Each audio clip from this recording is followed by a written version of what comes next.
Hello दोस्तों, स्वागत है आप सभी का एक बार फिर से संघर्ष एकेडमी में। आज की वीडियो में मैं लेकर के आया हूँ हिंदी साहित्य के इतिहास का काल विभाजन। आज की वीडियो में हम बात करने वाले हैं हिंदी साहित्य के काल विभाजन के बारे में।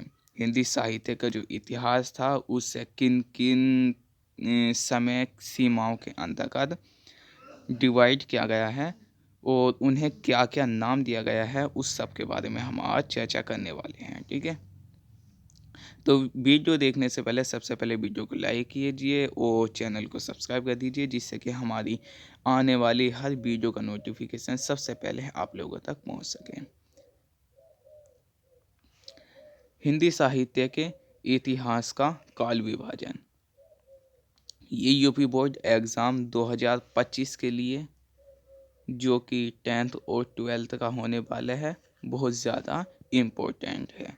तो वीडियो को ध्यान से देखिएगा और वीडियो अच्छी लगे तो वीडियो को लाइक कर देना, और अगर इससे रिलेटेड कोई भी वीडियो आपको चाहिए तो कमेंट सेक्शन में हमें बता दीजिएगा।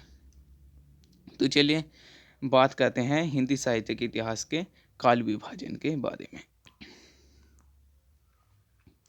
तो हिंदी साहित्य का जो इतिहास था, इसका काल विभाजन पंडित रामचंद्र शुक्ल ने किया था।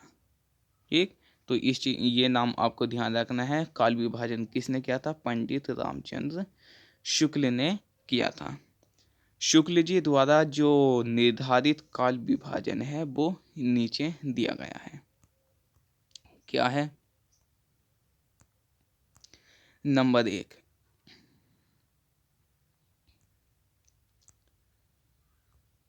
नंबर 1 पे आता है आपका आदिकाल।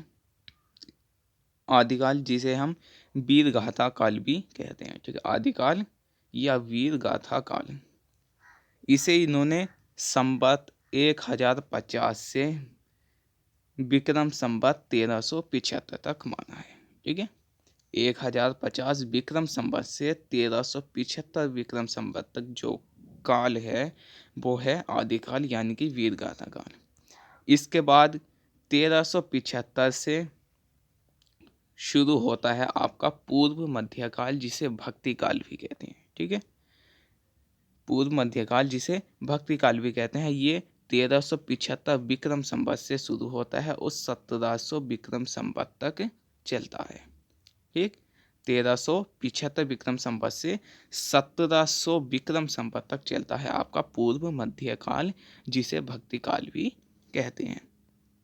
इसके बाद 1700 विक्रम संवत से शुरू होता है आपका उत्तर मध्यकाल, जिसे रीतिकाल कहते हैं। ठीक है, उत्तर मध्यकाल या रीतिकाल कब शुरू होता है? 1700 विक्रम संवत से, और ये चलता है आपका 1900 विक्रम संवत तक।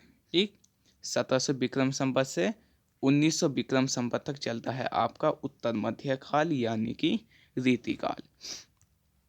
इसके बाद 1900 विक्रम संवत से आपका शुरू हो जाता है आधुनिक काल, जिसे गद्य काल भी कहते हैं। ठीक है, आधुनिक काल जिसे गद्य काल भी कहते हैं, ये 1900 विक्रम संवत से शुरू होता है और ये अब तक चल रहा है। ठीक है, 1900 विक्रम संवत से शुरू हुआ है और ये अब तक चल रहा है, और आगे को भी यही काल चलता रहेगा। ठीक है, अब ये जो काल विभाजन है ये यहीं तक सीमित नहीं है। ठीक, ये जो काल विभाजन है जो कि पंडित रामचंद्र शुक्ल जी ने किया है, ये यहीं तक सीमित नहीं है।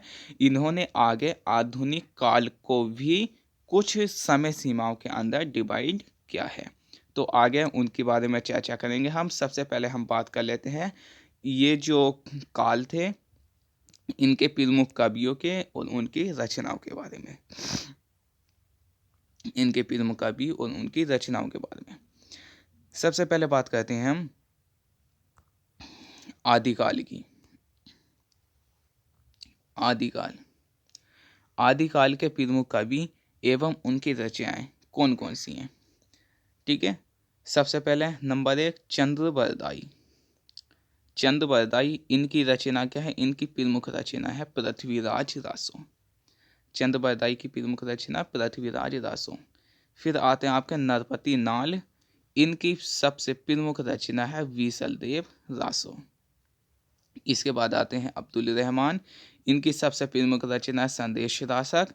फिर आते हैं जगनिक, इनकी है आलखंड। फिर आते हैं दलपति विजय, इनके है खुमार रासो। इसके बाद में आते हैं नल सिंह, इनकी है विजयपाल रासो। तो ये आदिकाल के प्रमुख कवि हैं और इनकी प्रमुख रचनाएं। ठीक है। इसके बाद दूसरा काल है आपका भक्ति काल। इसके बाद दूसरा काल है आपका भक्ति काल। भक्ति काल के प्रमुख कवि एवं उनकी रचनाओं की अगर मैं बात करूं तो सबसे पहले आते हैं आपके सूरदास। सूरदास जी की सबसे प्रमुख रचना है सूर सागर। इसके बाद में आते हैं गोस्वामी तुलसीदास, इनकी सबसे प्रमुख रचना है रामचरितमानस। फिर आते हैं कबीरदास, इनकी है बीजक। इसके बाद मलिक मोहम्मद जायसी, इनकी है पद्मावत। फिर आते हैं मंझन, इनकी है मधुमालती। इसके बाद उस्मान, इनकी चित्रावली है। और फिर अंत में आते हैं आपके कुतुबन, इनकी सबसे प्रमुख रचना है मिर्गावती। ठीक, ये आपके भक्ति काल के प्रमुख कवि हैं और ये उनकी प्रमुख रचनाएं हैं। इसके बाद तीसरा काल आता है आपका रीतिकाल। इसके बाद तीसरा काल आता है आपका रीतिकाल। रीतिकाल के प्रमुख कवि और उनकी रचनाएं। सबसे पहले आते हैं आपके बिहारी लाल जी, इनकी सबसे प्रमुख रचना है सतसई, जिसे हम बिहारी सतसई भी कहते हैं। ठीक है। इसके बाद केशव दास, इनकी प्रमुख रचना है रामचंद्रिका है, कवि प्रिय है, रसिक प्रिय है और नख शीख, ये इनकी प्रमुख रचनाएं हैं। इसके बाद भूषण, इनकी है शिवराज भूषण, शिवा बाउनी, छत्रसाल दर्शक। ओके, तो ये तीन प्रमुख कवि हैं रीतिकाल के। इसके बाद जो चौथा काल आता है वो आता है आपका आधुनिक काल। चौथा काल आता है आपका आधुनिक काल। तो आधुनिक काल को भी इन्होंने कुछ समय सीमाओं के अंदर डिवाइड किया है। आधुनिक काल को भी इन्होंने कुछ समय सीमाओं के अंदर डिवाइड किया है। तो आधुनिक काल का काल विभाजन किस तरह से किया गया है उसके बारे में बात करते हैं।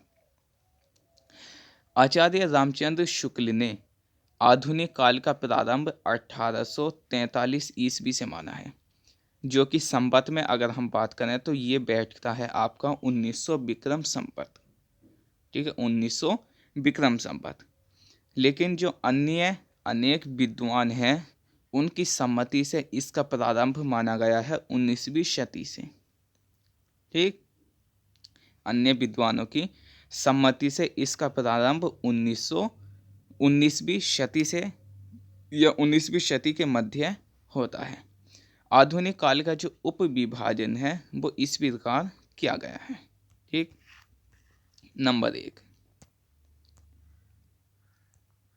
नंबर एक पे आता है आपका पुनर्जागरण काल, जिसे भारतेंदु युग कहते हैं। ठीक है, नंबर एक पे आता है आपका पुनर्जागरण काल, जिसे भारतेंदु युग कहते हैं। और इसकी समय सीमा है 1857 ईस्वी से 1900 ईस्वी तक। 1857 ईस्वी से 1900 ईस्वी तक है आपका भारतेंदु युग, यानी कि पुनर्जागरण काल। इसके बाद दूसरा है आपका जागरण सुधार काल, जिसे द्विवेदी युग कहा जाता है। जागरण सुधार काल जिसे द्विवेदी युग कहा जाता है। इसकी समय सीमा है 1900 से 1918 ईस्वी तक। नंबर 3 पर आता है छायावादी युग। इसकी समय सीमा है 1918 से 1938 ईस्वी तक। और इसके बाद आता है चौथा युग छायावादोत्तर युग। इसे दो तरह से डिवाइड किया गया है। छायावादोत्तर युग को दो तरह से डिवाइड किया गया है। कौन कौन से हैं? नंबर एक पर आता है आपका प्रगतिवादी या प्रयोगवादी युग। ठीक है, नंबर एक पर आता है आपका प्रगतिवादी या प्रयोगवादी युग। ये आपका 1938 से 1960 तक है। और इसके बाद में नई कविता का युग, जो कि 1960 से अब तक है। ठीक है, 1960 से अब तक है। ठीक, अब बात कर लेते हैं हम आधुनिक काल के प्रमुख कवि और उनकी रचनाओं के बारे में। सबसे पहले बात करते हैं हम आधुनिक काल के सबसे पहले युग भारतेंदु युग के प्रमुख कवि और उनकी रचनाओं की। ठीक है, भारतेंदु युग के प्रमुख कवि एवं उनकी रचनाएं। नंबर 1, भारतेंदु हरिश्चंद्र, इनकी सबसे प्रमुख रचना प्रेम माधुरी। इसके बाद श्रीधर पाठक, इनकी है कश्मीर सुषमा। ठीक, इसके बाद दूसरा है आपका द्विवेदी युग, इसकी प्रमुख कवि और उनकी रचनाएं हैं। नंबर 1, मैथिली शरणगुप्त, इसकी है साकेत, और अयोध्या सिंह उपाध्याय हरिओत की है प्रिय पीरवास। इसके बाद आता है आपका छायावादी युग। छायावादी युग के प्रमुख कवि एवं उनकी रचनाएं। सबसे पहले जयशंकर प्रसाद, इनकी कामायनी है, और फिर आते हैं महादेवी वर्मा, इनकी है यामा। इसके बाद प्रगतिवादी युग या प्रयोगवादी युग कहते हैं हम इसे हम। ठीक, तो प्रगतिवादी युग के प्रमुख कवि शिवमंगल सिंह सुमन, इनके प्रिय सृजन, और रामधारी सिंह दिनकर की उर्वशी। प्रयोगवादी युग की अगर मैं बात करूं तो यहाँ प्रमुख कवि है आपके अज्ञेय, इनकी प्रमुख रचना आंगन के पारद्वार, और इसके बाद में नागार्जुन, इनकी है प्यासी पथराई आंखें। और जो अंतिम युग है वो है आपका नई कविता का युग। नई कविता का युग, इसके प्रमुख कवि एवं उनकी रचनाएं। नंबर 1, गिरिजा कुमार माथुर, धूप के धान, और भवानी प्रसाद मिश्र, खुशबू के शिलालेख। ठीक, तो ये था आपका हिंदी साहित्य का इतिहास का काल विभाजन, जो कि बहुत ही शानदार तरीके से मैंने आप लोगों को समझाया है। उम्मीद करता हूँ आपको वीडियो अच्छी लगी होगी। वीडियो अच्छी लगी हो तो वीडियो को लाइक करना, चैनल को सब्सक्राइब करना। अगर कुछ आपको इससे रिलेटेड पूछना हो या कोई वीडियो चाहिए तो कमेंट सेक्शन में आप बता सकते हैं, और चैनल का लिंक मैंने डिस्क्रिप्शन बॉक्स में दे दिया है। इसी तरह की और वीडियोस पाने के लिए डिस्क्रिप्शन बॉक्स में जाएं, और वहां पे आपको और वीडियोस के लिंक मिलेंगे, वहां से क्लिक करके आप उसे देख सकते हैं। तो चलिए आज के लिए इतना ही, मिलते हैं कल की वीडियो में एक नए कंटेंट के साथ में। तब तक के लिए बाय।